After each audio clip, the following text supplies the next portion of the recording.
Vitalik Buterin, le fondateur de Ethereum, a introduit le concept d'adresse cachée ou invisible qui pourrait résoudre le problème de l'anonymat des utilisateurs de crypto-monnaies. Avant de revenir sur comment cela devrait fonctionner et ce que ça apporte de nouveau dans l'univers de la crypto-monnaie, posons-nous quelques questions. Vous voulez peut-être échapper au fisc, ou vous êtes un criminel ou un terroriste, vous prônez votre indépendance ou votre liberté, alors chacun fait ce qu'il veut, je ne suis pas là pour juger. J'ose espérer que vous ne faites pas partie de la deuxième catégorie de personnes. Cependant, vous êtes peut-être venu dans le monde de la crypto pensant que vous seriez pleinement anonyme, et ce pour des raisons qui vous regardent. Aujourd'hui, en 2023, est-ce que vous êtes réellement anonyme dans l'univers des cryptos? C'est ce que nous allons voir dans cette vidéo. Sur cette chaîne, on parle money management, investissement et crypto-monnaie. Salut les pilotes, c'est Sylvain pour Objectif Lune.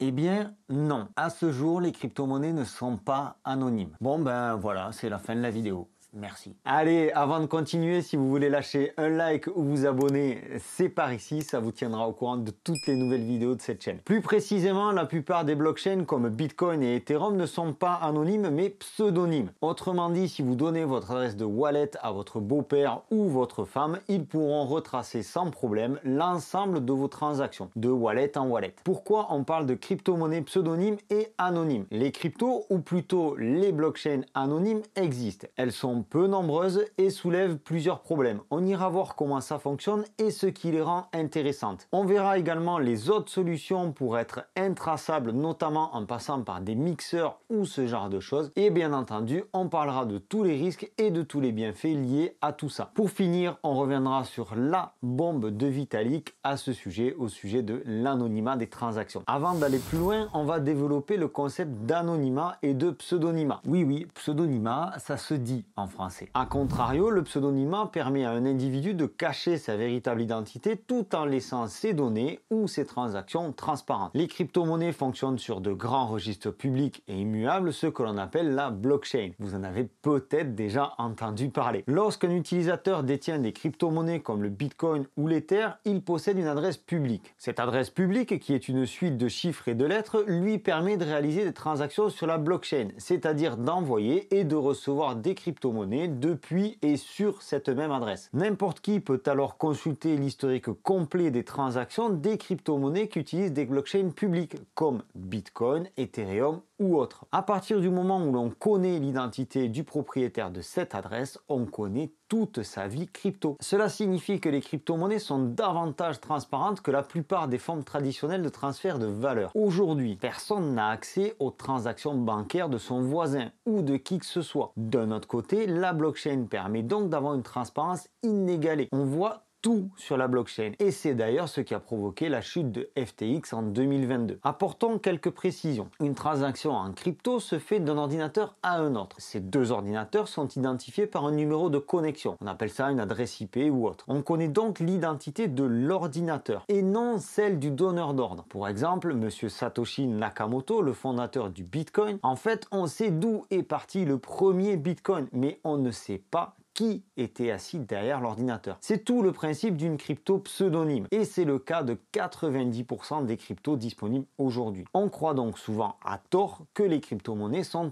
anonymes. Clairement, c'est une légende urbaine mise en avant par certains concepts, certains incultes et même les gouvernements. Certains dirigeants véhiculent ce message d'anonymat dans l'unique but de faire peur. Parce que oui, l'inconnu fait peur. Quand on cherche à être anonyme, intraçable, c'est souvent qu'on a quelque chose à cacher. Et donc, on n'est pas forcément très fréquentable. Ça, c'est ce qu'on nous partage dans les médias, ce qu'on nous balance dans les médias. Il y a quand même quelques cryptos qui permettent de rester totalement anonymes. Ces crypto-monnaies anonymes restent minoritaires et s'oppose aux cryptos dites pseudonymes. Une crypto anonyme permet de ne pas divulguer l'identité de l'ordinateur, ce qui permet de rester caché. Malgré les technologies conçues pour brouiller les pistes, comme les blockchains elles-mêmes et les dispositifs dits de mixing, il est très difficile de développer une confidentialité totale. Et pourtant, certains s'y affairent ardument. S'il est effectivement possible de consulter les transactions effectuées sur la blockchain pour une grande partie des crypto-monnaies, certaines cryptos ont fait le choix d'être anonymes. Pour fonctionner, ces crypto-actifs ont aussi besoin d'une blockchain et de mineurs pour valider les transactions. Vous savez, les mineurs, ce sont ces gens qui ont de gros ordinateurs là où l'électricité est pas chère. Contrairement à ce qu'on connaît, vous vous en doutez, la vérification publique des transactions pendant la phase de minage n'est pas possible. Allons donc voir ensemble comment fonctionne ce type de crypto. En partant du constat que Bitcoin n'est pas considéré comme une crypto-monnaie anonyme, mais comme une crypto-monnaie pseudonyme, parce que chaque transaction est visible sur la blockchain. C'est de là que l'idée d'une crypto-monnaie anonyme est apparue. Le fonctionnement serait similaire à celui d'une crypto pseudonyme, mais les transactions ne seraient plus consultables par n'importe qui. Cela permettrait donc de garantir un maximum de confidentialité à ses utilisateurs. Chaque crypto-actif anonyme a une technologie propre pour garantir l'anonymisation des transactions.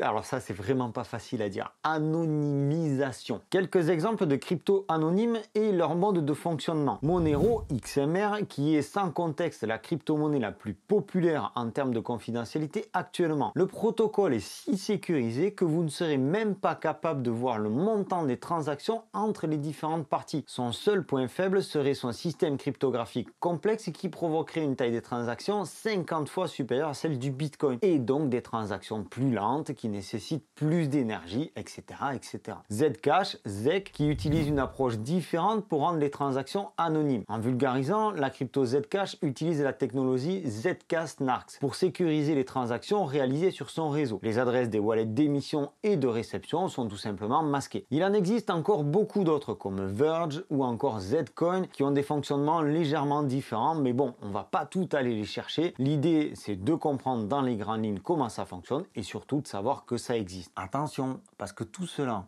toutes ces transactions anonymes ont aussi leur pendant de problématiques. Parmi les inconvénients des transactions anonymes, on en retrouve qui peuvent vraiment poser problème. La vérification des transactions est en général plus longue que dans un système normal. On vient d'en parler pour Monero. Certains États ont annoncé vouloir lutter contre les crypto-monnaies anonymes. Et à l'heure de la régulation à tour de bras, ces cryptos sont mis à mal sur les exchanges. Ces mêmes exchanges qui cherchent à montrer patte blanche pour être régulés se voient contraints de délister ces cryptos anonymes. De nombreux scammers, comme CryptoGoo sur lequel je vous ai fait une vidéo, convertissent les crypto-monnaies dérobées dans une crypto anonyme et on ne peut ainsi plus remonter jusqu'à eux. En gros, jouer avec des cryptos anonymes vous rend par définition anonyme. Notez que lors de la déclaration de guerre de la Russie à l'Ukraine, les crypto-monnaies anonymes ont vraiment pris de la valeur. Est-ce qu'il faut y voir un lien de cause à effet? Je vous laisse seul juge. C'est bien si vous voulez échapper à certaines choses, mais si vous avez un problème à un moment, eh bien vous êtes tout seul. Personne ne sait que vous existez et que cette crypto-là vous appartient. Il y a toujours un petit malin quelque part pour contourner ce qui est. Certains ont mis en place des systèmes qui rendent nos actifs anonymes. On les appelle les mixeurs. Alors personnellement, je ne vais pas leur en vouloir. Anonymat, liberté, philosophie de vie. Même si vous n'êtes pas un hacker ou un crypto-addict qui cherche à échapper au fisc, vous avez tout à fait le droit de garder un œil sur l'anonymat. C'est le mécanisme anti-censure le plus vieux et le plus efficace au monde. Ne pas se soucier de l'anonymat parce qu'on n'a rien à cacher, c'est un peu comme ne pas se soucier de la liberté d'expression parce qu'on n'a rien à dire. Edward Snowden. Venons-en au mixeur.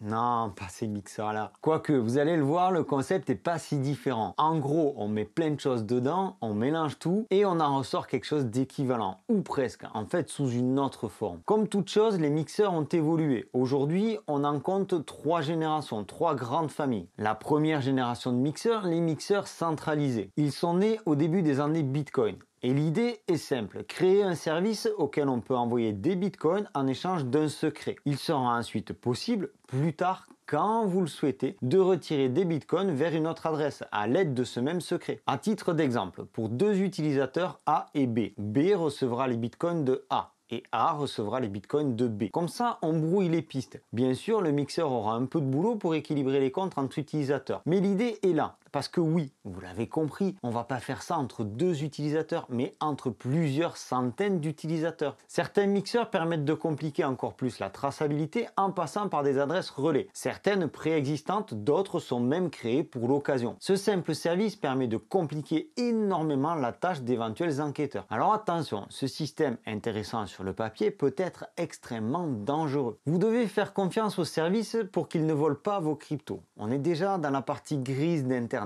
clairement borderline. Vous devez également faire confiance au service pour qu'il ne maintienne pas de log ou de traces d'aucune forme. Sinon, le mixage est inutile. On ne sait pas réellement qui est derrière un mixeur, alors que nous devons y faire confiance. Imaginez que derrière le mixeur que vous utilisez se trouve une personne mal intentionnée, ou même un État, un gouvernement, votre femme, votre beau-père, comme dans le film Mon beau-père et moi. Côté sécurité ou confidentialité, on peut mieux faire. En fait, c'est ton beau-père qui gère le mixeur, il sait sur quel site tu dépenses tes bitcoins. La deuxième génération de mixeurs, le peer mixing. À chaque problème, sa solution. Le peer mixing consiste à regrouper différents utilisateurs pour construire ensemble une transaction. Chacun participe à la création de la transaction à travers un service. Et lorsque les différentes parties ont terminé de construire et de signer la transaction, celle-ci peut être exécutée. Cette approche résout les 2 problèmes cités plus haut. La transaction est créée et vérifiée par tous. Et il n'y a pas besoin de faire confiance à quelqu'un ou au service. Grâce à des processus cryptographiques avancés, ni les participants ni le service qui orchestre la création de la transaction n'ont besoin de connaître les adresses de destination. Chacun pourra fournir des informations de façon chiffrée, de manière à ce que seule la transaction finale soit lisible et vérifiable par tous. Si ce modèle est plus avantageux que le premier en termes d'anonymat, il demande en revanche plus de temps, de savoir-faire et de synchronisation. La troisième génération de mixeurs, les DApps. Il s'agit cette fois tout simplement de smart contracts, de contrats intelligents, permettant d'accueillir vos fonds et qui vous livreront en échange un secret que nul autre que vous ne pourra connaître. Grâce à ce même secret, vous pourrez retirer des fonds du smart contract vers l'adresse de votre choix ou vers une adresse relais créée pour l'occasion. Les smart contracts sont souvent audités, vérifiés à de multiples occasions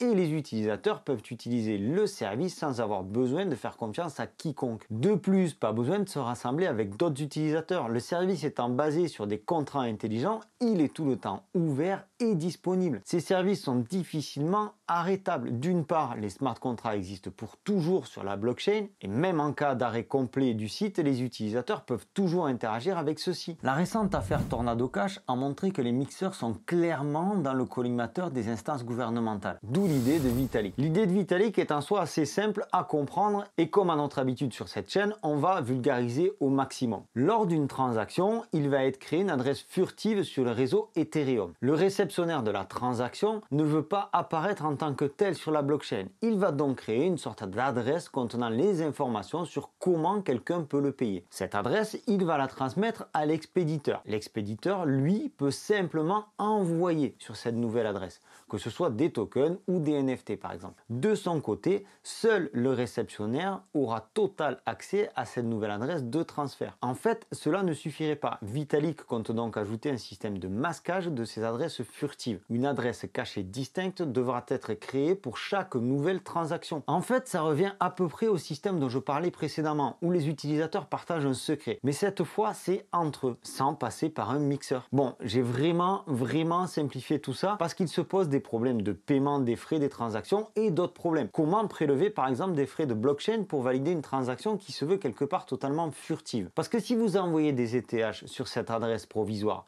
alors on va savoir que ça vient de vous. Bon, rassurez-vous, Vitalik travaille déjà dessus. Il compte utiliser la technologie Zcash dont nous avons parlé au sujet de Zcash. Je me pose tout de même la question au sujet des NFT.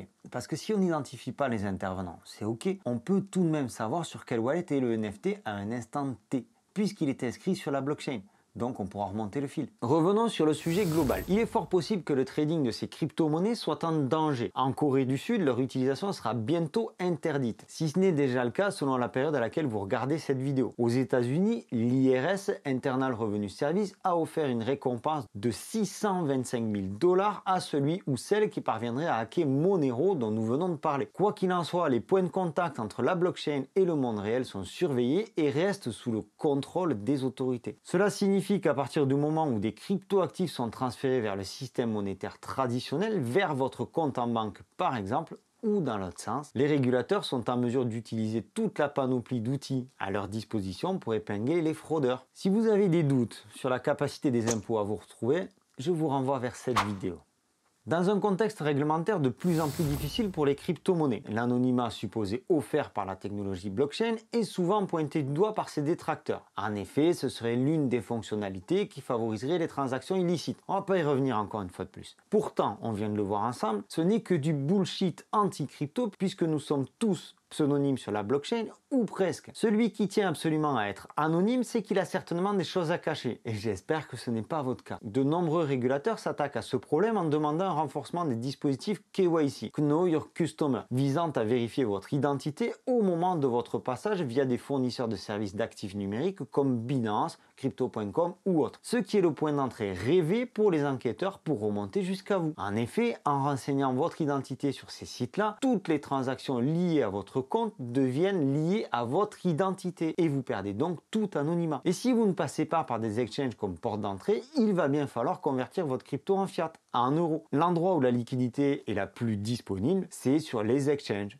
Binance, Crypto.com, Bybit ou autres. Avec la pression de la régulation et les réglementations en vigueur, la finalité est que par le biais des exchanges, l'anonymat devienne de plus en plus complexe. Bref, gardez donc en tête qu'à partir du moment où vous faites une connexion avec un exchange centralisé, un broker ou n'importe quel site sur lequel vous renseignez votre KYC, votre identité, et que vous faites des transferts entrant ou sortant depuis cette plateforme, on va pouvoir remonter jusqu'à vous via la blockchain. D'un côté, votre adresse de wallet où tout est traçable et de l'autre côté, votre identité sur l'exchange. Le lien est établi. On va même savoir tout ce que vous avez fait avec votre crypto, ce que vous avez acheté, à quel concept vous avez participé, combien vous avez engagé, combien vous avez gagné. Tout est inscrit dans la blockchain. Tout est inscrit dans la plupart des blockchains. Je ne vous donnerai pas le nom des mixeurs dans cette vidéo, ni même en description, bien que vous en avez eu un, parce que peu sont fiables aujourd'hui et que c'est pas vraiment mon délire de vous inciter à contourner à outrance. À l'aube d'une réglementation demandée haut et fort par les gouvernements, la blockchain devient un atout majeur dans la traçabilité des transactions, autant côté utilisateur que du côté des institutions. Qui peut dire aujourd'hui quelle est la surface financière de la plus grande banque au monde? Je ne parle pas des résultats financiers, je parle d'une preuve incontestable, immuable, preuve comme celle que peut offrir la blockchain. Personne, absolument personne. Cette banque va pouvoir tout savoir sur ses clients alors que ces mêmes clients n'auront que les informations que la banque veut lui partager. De notre côté, nous avons l'univers des cryptos et de la blockchain où l'on connaît tout de Binance, Coinbase ou autre, ou pratiquement tout.